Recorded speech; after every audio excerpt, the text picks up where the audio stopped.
I ended up putting a brush guard on my quad, and in doing so, of course, I had to loosen the winch, you know. I had to run it out a little bit, and then I left my damn key on, and this was last weekend and my battery went dead. So I jumped my battery with my little charge jumper. Now that I got this put back together today, and we're letting it run for a while. Next project on the new ride,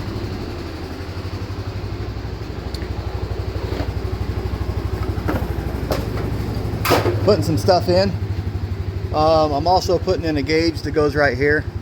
You have to disconnect the battery cable, the negative cable, because there is an airbag right here and you don't want to set it off. I've already disassembled this, popped this out, taken this off, which is pretty easy. It's just clips. It just pops right out with your tools. So to be continued. Okay, maybe a little quiet in here now. I had my garage heater on. So anyway, putting a bank system in here. I got wires ran, which actually is pretty easy. So I'll go over the process a little bit. Disconnect the negative battery cable, pop this out, and then use your little tool so you don't scratch nothing, and pop this out. It's just clips. Run the wires up through here. You do have to pull this panel off, 2 screws, super easy. So now I'm gonna do all the fun stuff. One thing that's nice about this kit, it comes with everything. It comes with the new screw you're gonna need. Even though I have a couple of these, it came with this. Because you're gonna have to drill a little bit on the side panel that goes here, so the new screw meshes in right. My little gauge is down in here. I'll go over that with you later, but it's going to make it nice. I can do forced regens. I can, you know, give me a little more boost when I'm pulling. And this also, the gauge also measures your boost, trans temp. I mean, it does everything. So it's just going to be nice to have and not have to worry about stupid idiot lights. So basically what you're going to do is, this is a whole panel that comes off the side right there by the airbag. Right here is where the screws have to go in.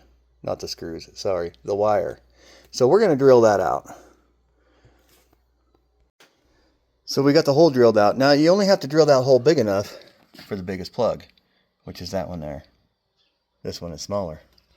So that's what we did. Now we're going to run the wires to the hole and put this thing back on and work on it some more. Okay, so we got this mounted back on. I went ahead and put this on and this on. So this you want to pop out first, and then you can pop this out really easily. And then of course this goes back in there. Really the hardest part is that screw inside there. It's an Allen screw and they give you everything you need.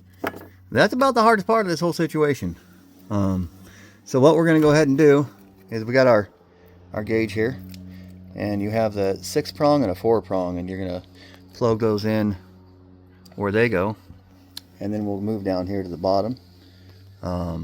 You know, another reason you want to disconnect the battery in this type of situation is because it may throw a engine light code, and you know, and then that causes you a little bit of an issue unless you got a computer to clear it, which I do. So we'll continue. All right, so that goes to your I-dash gauge right there. We got all that installed. I don't have the power hooked up yet. And the pedal monster hooks up down there on the top of the throttle, and then I just have it zip tied up in here. Now before service I'm going to have to remove that. It doesn't hurt actually or void the warranty, but you know dealerships, I don't trust them. Let's go hook the power up. Okay, so I got the I-dash set up on what, you know, just what I like to see. The off is, it's not doing a regen right now. It will tell me when it's doing a regen. It's got the depth filter right there at 48%. It's got your ECT, your battery life, and your boost. Of course your RPMs. But there's like 10 different pages you can go through and set your settings to what you want to do. And it's got sport mode, it's got towing mode. I can check my transmission temperature, which I may put that on there. But it's got all kinds of settings. I'll probably never use half of them, but it's nice to have the options. And then underneath the dash, I have the pedal monster in here, which It has a bunch of settings also.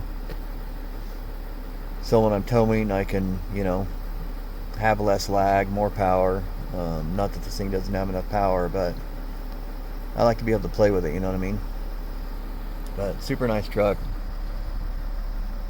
I love the heated and cooled seats and the heated steering wheel in the wintertime. It's nice.